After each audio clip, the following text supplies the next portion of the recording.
welcome to Centre Court, all thanks to OMF, Australian designed and owned. I'm Bianca Chatfield, and of course joining me again is Maddie Brown. Whoa, did we have another close one? Oh my goodness, this is why I've won the power bun today. What a powerful round, power bun. Let's get into the juicy stuff. Oh, I love it. Of course, we've got the round 8 review and round 9 preview for you. Let's get into the weekend that was. All thanks to OMF. Upgrade your sleep game with quality mattress from Australian designed and owned OMF. Let's take a look at the results. Oh, there were some close games. There were some big games. But I think really the one that probably stood out to everybody was the Vixens and the Fever, a 1-goal win to the Vixens in the end. But let's go right to the top because it was the Firebirds' second win of the season, 2 wins in a row for them, up against your old team, the Magpies, who, I mean, they didn't start off. They started off okay, but then just really filtered out, didn't they? It was, and I mean, you talk about that home court, obviously for the Firebirds, they're pretty dominant up there, but it was a close tussle, but for me, it was the Magpies that just fell away, and the Firebirds capitalised on that. I guess Lara Dunkley had a standout, had 39 feeds, one of her best, I think, games in history. So, yeah, they look like they're starting to get that momentum. They're a young side, the Firebirds, but they need to just continue to work on those combinations and maybe build some type of confidence for the future, maybe not so much right here in 2023. Well, and Danelle Wallen, what an incredible... She's just continuing to perform and shoot a huge amount of volume.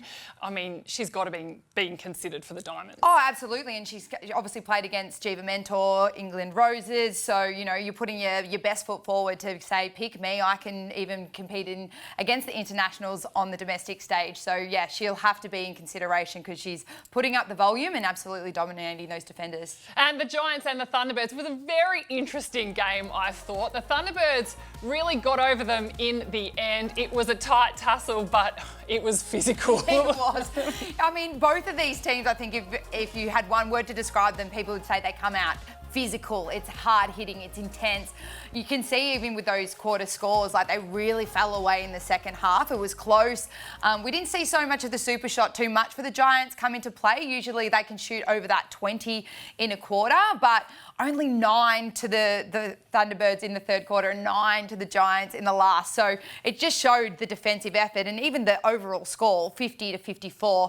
A very defensive game, not so much an attacker's game for that one. Not what we're used to seeing in Super Netball. And then, of course, it was the Vixens and the Fever in Melbourne, a 1-goal victory to the Vixens. But the West Coast Fever, they just, I mean, I think they've had 4 away games out of 5. They didn't really look themselves, did they? No, and I thought the Vixens, what they did, they put them in uncomfortable situations, and the Fever, compared to the Vixens, who have probably won ugly the last couple of weeks, they didn't quite like the positions they were put in. They didn't really know the answers. They looked a little bit lost. They were quite disconnected, so it definitely wasn't the Fever form that we're used to seeing. But I did think Vixens put them in some tough positions, but a lot of those mistakes actually came from the Fever rather than the Vixens doing too much work. So, yeah, interesting to see how they will bounce back when they get back home, obviously, this week. Don't we just love the rivalry between those two teams on and off the court? 2 games, 1 point. You can't write a better script. And, of course, the Swifts and the Lightning followed that game. And the Swifts, they finally had a win by more than 1. They got a win by 4. And, I mean, it was quite a convincing performance by them, even though the scoreline doesn't really show that. There's one thing about them that I think, you know, at the start of the year, they started off really slow, having that first round loss to the Magpies, and you thought, oh, the Swifts are really not it this season. But there's been something that they've been able to do as a team, galvanise together, really get back to their root, that clinical Swifts way that we know that they're so good at. I love listening to Bryony Akel, the way that she connects with her players. She just knows them inside and out, and she obviously just kind of plays on that position and goes, all right, this is what we need. And they just lift and rise. So a great performance for them. I mean, imagine if they can obviously put a little bit more scoreboard pressure on early.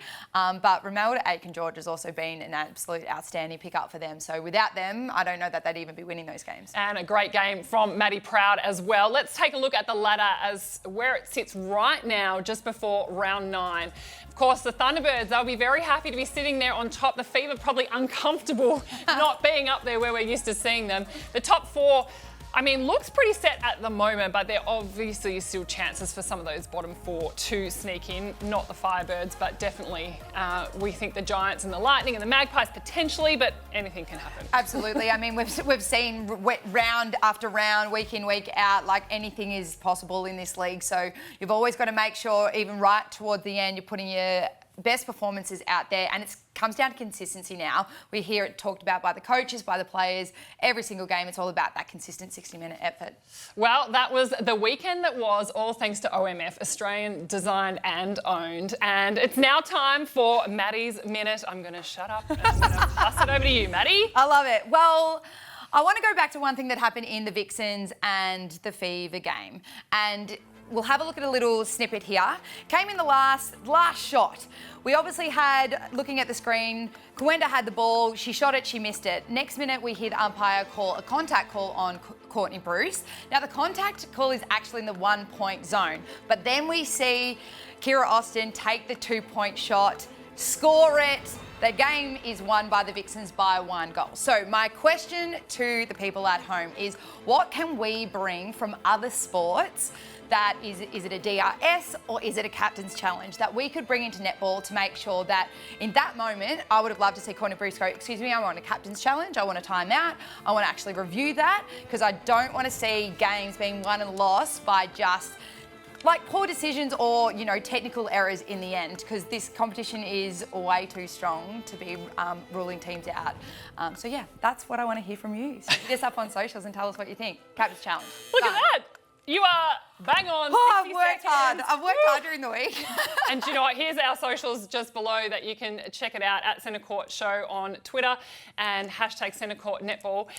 For me, I agree with you. I think there has to be something in our game now where we can do that, where we can have some kind of ability for whether it's 1 or 2 challenges a game, or 1 challenge per team a game. I would love to see it. Or whether it's even just on a time frame, you know, that last final 5 minutes of a quarter. You know, a lot of these games are being determined obviously in the 4th, so maybe there is just 1 challenge for the entire game. Choose when you want it, but we are seeing some really close encounters by teams, so I just hope that it doesn't come down to those errors in the end and we can get the game really right. I'm going to go back and watch that last couple of minutes. Okay, it is now time for Take 5. And again, Maddie, it's all over to you. I know. I get to have the reins today and I'm excited to put you in the hot seat. I want to firstly talk about the accuracy on the 1-point shot or the 1 goal versus the 2-point.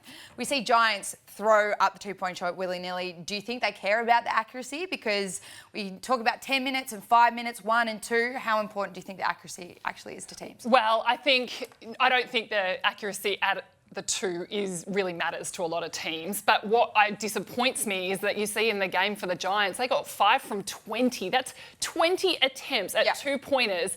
Had some of them landed for a 1, they could have won the game. Yeah. So I find that really frustrating that potentially attempting too many 2s, you cost yourself when you could get the 1. I think some of the teams smartly are allowing their shooters to make those decisions when they're not having to force it. They take the 1s, they consistently try and build up the 1s. So the accuracy for the 1s is probably what everyone looks at. That's always the most important. It always has been for the goalers and for teams. But the 2 is almost a bit of if it goes in, it's great, it's a bonus. Yeah. But I think teams like the Giants, if they really put more focus and effort into it and energy into making sure they make the right decision at the right time, I think they could have got a lot more wins than what they have already this season. And maybe they'd be sitting in the top 4. That's how close the competition is. Number 2B, home court advantage. We've seen that the Vixens have not lost a game at John Cain Arena. How important is it? And do you think teams actually rally a little bit more when they're home compared to away? Or how hard is it to win a game away these days? The 2 courts that I mainly work at the moment with Fox Netball is John Cain Arena and Netball SA Stadium. Those 2 home courts matter. They matter for the Vixens and they matter for the Adelaide Thunderbirds. So Ken Rosewall Arena, I haven't actually worked there, so I'm not quite sure what it would be like for those home teams. But yes, it definitely matters for me when I look at what the Vixens can do, what also Adelaide Thunderbirds can do, but also what Sunshine Coast Lightning can do at home at their stadium too. So it does matter, and that's where things get very interesting when the grand final we know is going to be in Melbourne. And if Vixens can get themselves into that grand final, then they're at a huge advantage. Especially even the mentality about the teams that have lost at John Cain Arena if they find themselves there at final. And of course, course, Perth Arena, we've got to mention that too. Perth Arena is a huge advantage for West Coast Fever, how loud that stadium is as well. So yes, it does matter and it is important. Now, round 8 saw inclusion round brought into the mixture for SSN. Did you like it? What were the differences? Obviously, it was the first time we saw a lot more clubs choosing their causes or initiatives they're getting. What were your thoughts? For me, I actually really like that it's the clubs choosing how they want to celebrate it, how they want to acknowledge it and bring awareness to a certain issue or topic their players are passionate about. And as we know, the players are the ones driving this. It's not the clubs telling the players what they're going to come out and recognise. It is all the player driven, and we know in the past, Ash Brazel, Magpies have had a pride round, the Fibers have a pride round that's been very much driven by the players. So to me, that is the best part about it, that it's all player driven, and I hope that continues. Now, bottom 4, top 4, it's all starting to come down to the crunch, and in maybe 1 or 2 rounds, it's going to be absolutely defined seasons for a lot of teams. At what point do the bottom 4 then go, all right, season 2023 is done, and we move to 24? And what are you looking at? Because some people have mentioned they're retiring, other players are obviously maybe getting into the mix, some injuries. At what time do you call quits on your 2023 season and start focusing on 24? Oh, that is a tricky one. So for me, round 9 and round 10, all right? We've got 2 more games to go for a lot of these teams. If they get some losses this bottom half of the ladder, then I think their attention probably needs to start to turn to next year. Not so much, yes, they've got to be putting their list together. Hopefully there's list management committees across a lot of these teams. You've got to start building your list and what it would look like. Everyone's out of contract. It's going to be absolutely chaotic. So if you can get in early and secure the players that you want, and also test out some players in these last few rounds of the season, see who can handle it, see who's going to stand up. I think that's the really key thing for me. And unfortunately, if you are, out of contention for finals, then it is unearthing new talent as much as you possibly can. Yeah, and there's been some obviously big announcements. Joe Harton obviously stepping away from international. We should compete domestically. Brazel retiring at the end of the year. Do you start blooding some youth in and giving them a chance for the contest? My final one. Okay. There's lots of close finishes. They've had about 7 games this season determined by 1 goal. What does that mean about this league at this current point in the netball kind of landscape? Well, I think it's the most competitive league that we have. I think it's got all the talent, and it's because of the talent that we have that these games get close. It's because of the super shot as well, and I know people don't love it out there, but that's how teams get back into games if they need to, and we've seen that over and over again. I love the close games. It's nerve-wracking to be on the sidelines and watching as well, but I absolutely love the close games, and it's great that we're not having huge blowouts. Yeah, I totally agree. I think for too long we had games that were pushed out way too long and it was lost at half time, but we actually get to see these athletes fight to it right to the very, very end. So I'm with you on that. Whew, Maddie, I'm just hot now because you had me under the pump then. All right, I got through. Now let's take a look at the round 9 games, because I think these are really going to determine about what happens with that final 4 at the top and at the bottom of the ladder, especially the final game of the round, the Magpies and the Giants. That is going to be a very telling game. Yes, I think for, as you mentioned, a lot of these teams, it's season defining, and it's either putting you in that mix to sit in that 5th or 6th and maybe push for a 4th spot for the finals. But if the top teams continue to push ahead, that gap's just going to get bigger. But yeah, another round ahead, and it's so exciting to be part of it. It sure is. Thank you so much for joining us on Centre Court. And that's all thanks to OMF, Australian Design and Own. And get on the socials and make sure you answer Maddie's question. Go back and watch Maddie's Minute if you need to recall what you were saying, but we want to know if we should have some kind of Captain's Challenge DRS system in netball. We'll be back next week. Thanks for joining us.